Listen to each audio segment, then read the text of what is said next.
alunos do 9º ano, abraço a todos vocês. Sou a professora Rosiane de Geografia e iniciaremos nossa aula de hoje, que tratará sobre os aspectos naturais do continente europeu, destacando resumidamente o relevo, a hidrografia, o clima e a vegetação desse continente. Observe essa imagem do globo terrestre. Nós percebemos que ele é formado por oceanos e por continentes. Então, o que seria continente? Continente é uma grande extensão de terras emersas envolvidas total ou parcialmente pelas águas oceânicas.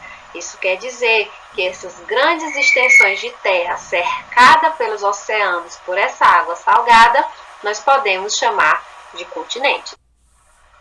Ao todo, o planeta Terra possui 6 continentes. São esses que estão dispostos no mapa. De verde nós temos o continente americano, de amarelo nós temos o continente africano, de vermelho nós temos o continente europeu, o asiático está de laranja, de rosa está o continente chamado Oceania e a Antártica, o continente gelado, está de azul no mapa. Agora vamos falar propriamente sobre o continente europeu. Qual a localização do continente europeu no globo terrestre? A Europa está localizada totalmente no hemisfério norte, porque está totalmente acima da linha do Equador. Por ela passa o meridiano de Greenwich, que divide a Terra em 2 hemisférios, o oriental e o ocidental. Assim, o continente europeu possui terras tanto a leste do meridiano de Greenwich, sendo a parte oriental, e a oeste do meridiano de Greenwich, que é também chamado de hemisfério ocidental. Então, resumindo, a Europa está localizada no hemisfério norte, oriental e hemisfério ocidental. Quanto aos aspectos naturais do continente europeu, nós iniciaremos falando sobre o relevo. O continente europeu ele possui um relevo pouco acidentado, com altitude média de 340 metros, ou seja, um relevo predominantemente de planícies, ou seja, o relevo europeu ele predomina áreas baixas, que são essas representadas no mapa pela cor verde, que são as planícies. Além das planícies, temos também os planaltos e as regiões montanhosas, as montanhas que estão representadas aí por essas áreas pintadas de marrom. E essas montanhas se formaram no continente europeu graças ao movimento das placas tectônicas, porque a Europa é uma área de encontro de placas tectônicas. Então, só se formam montanhas onde placas tectônicas se chocam.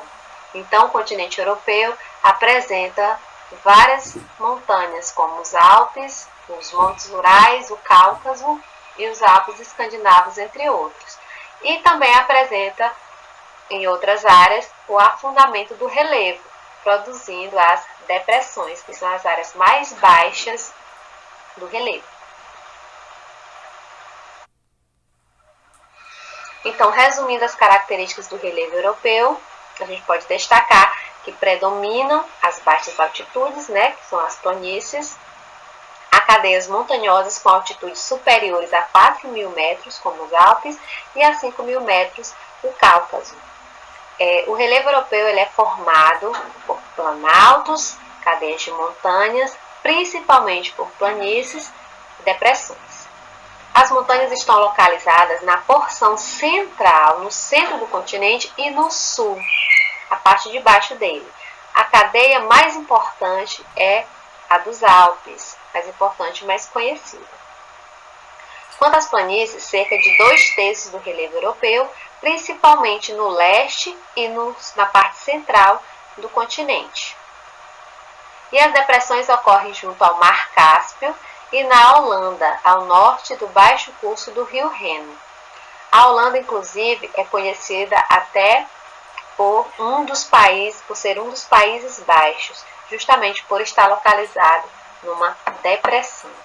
Nós podemos observar, por meio dessas imagens, as principais formas de relevo do continente europeu, que são as cadeias de montanhas e as planícies. Nessa imagem de baixo, mostra claramente uma grande planície. Planícies essas que são as áreas mais habitadas, mais povoadas do continente europeu. E nas imagens superiores a gente mostra na primeira uma cordilheira, né, uma cadeia de montanhas, e na segunda imagem nós vimos um vulcão ativo no continente europeu, justamente por esse continente ser uma zona de encontro de placas tectônicas. Então, nas zonas de encontro de placa tectônica, geralmente se encontram vulcões. Quanto à hidrografia do continente europeu. Quando nós falamos em hidrografia, nós estamos falando das águas do continente. Os rios europeus, geralmente, eles não se destacam pela grande extensão, mas pelo volume de água e sua importância como via de transporte. Então, os rios europeus eles são bastante utilizados para a navegação. Apresenta cerca de 75 mil quilômetros de vias fluviais e 43.500 quilômetros são constituídos por canais, ou seja, esses rios são bastante utilizados para atividades econômicas, locomoção de pessoas, de mercadorias, entre outros. E os principais rios do continente europeu são o Danúbio, o Volga e o Reno. E essas imagens mostram justamente esses três principais rios do continente europeu, né? Que são rios de planície, são rios que são bastante utilizados para a navegação. O rio Danúbio, o primeiro, o segundo, o rio Reno, e o maior rio, que é o rio Volga. Quanto ao clima e à vegetação europeia, a gente pode destacar que o continente europeu, por estar situado quase totalmente na zona temperada do hemisfério norte, apresenta predominantemente clima temperado. Ou seja, a maior parte do continente europeu está entre o Trópico de Câncer e o Círculo Polar Ártico, ou seja, zona temperada do planeta Terra, onde as temperaturas são mais amenas. Os principais fatores responsáveis pelos climas do continente europeu são as correntes marítimas, que, dependendo, se forem quentes, elas provocam aumento das temperaturas, maiores precipitações, ou correntes frias que acabam chegando e derrubando as temperaturas em outras áreas do continente. Outro fator seria a maritimidade e a continentalidade. A maritimidade, que é a proximidade dos oceanos, os climas das áreas mais próximas do mar, dos oceanos, acabam sendo mais chuvosos, como exemplo do clima temperado oceânico. Enquanto a continentalidade, que predomina nas áreas mais distantes dos oceanos, acaba proporcionando um clima mais seco, menos úmido. Outro fator seria a disposição das formas de relevo. A altitude influencia bastante na penetração das massas de ar, dos ventos que trazem chuvas, tornando algumas áreas mais chuvosas e outras mais secas dentro do continente. Uma corrente marinha que influencia bastante o clima da Europa é a corrente do Golfo. Ela provém da zona intertropical, essa corrente de águas vem da zona intertropical mais quente do planeta e, quando ela chega no continente europeu, acaba aquecendo as áreas litorâneas de vários países. O clima temperado europeu divide-se em dois, como eu acabei de falar. O clima temperado é dividido em temperado oceânico e temperado continental. Então, esse mapa ele mostra a distribuição dos climas no continente europeu. Então, observe que o continente europeu, na parte norte, ele predomina, nessa parte de cima, o clima polar, nessa parte roxinha, o clima frio, nessa parte marrom, o clima temperado, que pode ser oceânico nas áreas mais próximas do mar e continental nas áreas mais distantes.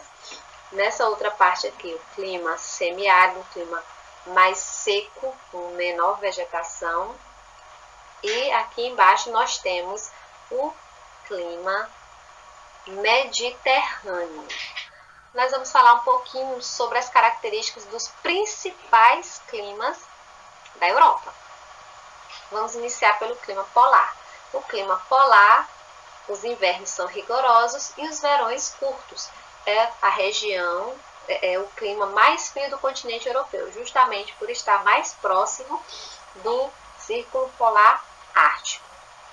Temperado úmido, verões quentes, grande pluviosidade, ou seja, chove bastante justamente devido à maritimidade, à proximidade do oceano e à influência da corrente das águas do Golfo.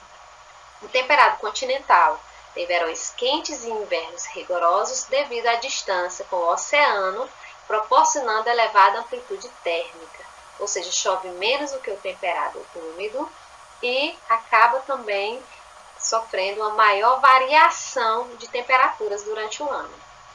E o clima mediterrâneo possui verões quentes e secos e invernos brandos e chuvosos. Fica localizado principalmente na parte sul do continente europeu, sofrendo influências inclusive em determinados momentos do ano, durante os verões, com a influência de massas de ar que vem do continente africano, do deserto do Saara. Podemos observar nessas imagens as vegetações típicas do continente europeu. A primeira delas, a floresta temperada, que é uma floresta grande, densa, que representa o tipo climático temperado. A segunda imagem mostra um tipo de vegetação predominante nas áreas de clima polar. Essa vegetação rasteira, pequena, que geralmente só aparece quando aquece a temperatura no lugar durante os verões, é chamada de tundra.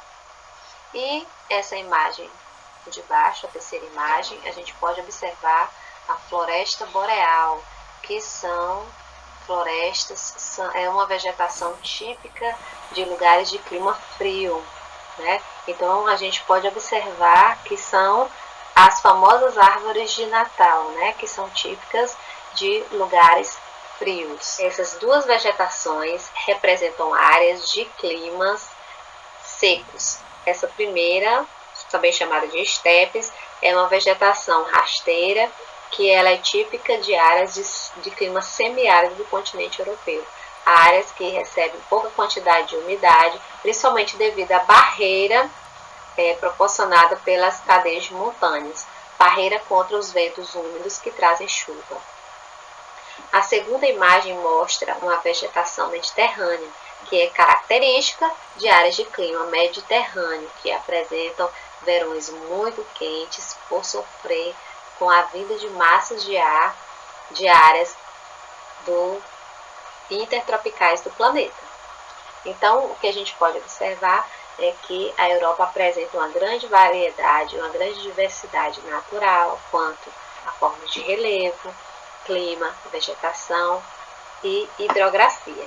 Então, queridos, por hoje nossa aula fica por aqui. Um abraço e até a próxima!